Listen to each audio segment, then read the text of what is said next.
पांढऱ्या, गुलाबी, निळ्या आपण वापरतो ना त्या. प्लॅस्टिक वापरायचं नाही. आपल्या शरीराला घातक आता सध्या सगळ्यात जास्त दोन पदार्थ आहेत, एक प्लॅस्टिक आणि एक रासायनिक खतं. जे आपण रोज भाजीपाला खातो, रोज फळं खातो, त्याच्यावरती खूप मोठ्या प्रमाणावरती रोग प्रतिबंधक औषधं फवारली जातात. ती आपल्या शरीराला घातक आहेत. आज कॅन्सरचं प्रमाण वाढतंय. प्रत्येक घरामध्ये कॅन्सरचा पेशंट झालाय. आज कॅन्सर हा असा आजार आहे की तो आपल्याला शेवटच्या क्षणाला कळतो. तपासायला गेल्यावर तोपर्यंत तो लास्ट स्टेजला असतो. त्यातनं माणूस पूर्णपणे बरा होत नाही. त्याचे उपचार अत्यंत महागडे आहेत. मग आपलं आरोग्य जर का सुरक्षित करायचं असेल तर काय करायला लागेल आपल्याला? पहिलं काय करायला लागेल सांगा? प्लॅस्टिक वापरायचं नाही आणि रासायनिक भाजीपाला आणि फळं खायची नाही. मग त्याला काय करायचं आपण? आता ठीक आहे, प्लॅस्टिक नाही वापरायचं, आपण स्टीलच्या बाटलीमध्ये पाणी पिऊ.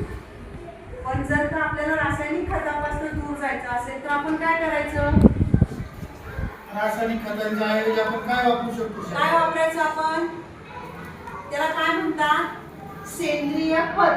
आपण शेणखत वापरतो का आपल्या शेतात? तुम्ही सगळे शेतकरी आहात ना? कुणाच्या घरी भाजीपाला होतो? भाजीपाला कोण कोण पिकवतं? होतो म्हणजे काय काय खरी करतात? तुझ्या काय काय पिकवतो? कोथिंबीर. तुझ्याकडं काकडी.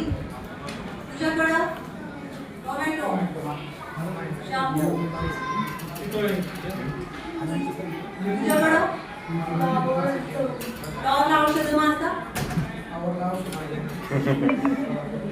फ्लॉवरला औषधं मारतो म्हणजे आपण आपल्या जीवाशी लढतो.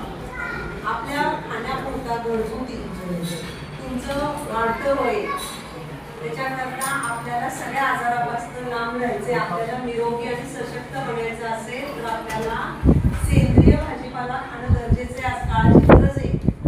आपले डोळे असतील, कान असतील, नाक असेल, आपलं फुफ्फुस असेल, आपलं पोट असेल, हे सगळं चांगलं राहायला पाहिजे ना? बरोबर आहे ना? तर लवकर चष्मे लागायला पाहिजेत आपल्याला. चष्मा आवडतो तुम्हाला? मग डोळे चांगले राहण्यासाठी कुठलं व्हिटॅमिन आहे? त्यांना आहे का? ए व्हिटॅमिन लागतं आपल्याला डोळे चांगले राहण्यासाठी. अजीवनसत्व. मग अजीवनसत्व कशा कशात आहे? हिरव्या पालेभाज्या, गाजर. अजीवनसत्वाच्या सगळ्या भाज्या खायच्या, मग त्याने डोळे चांगले राहतात.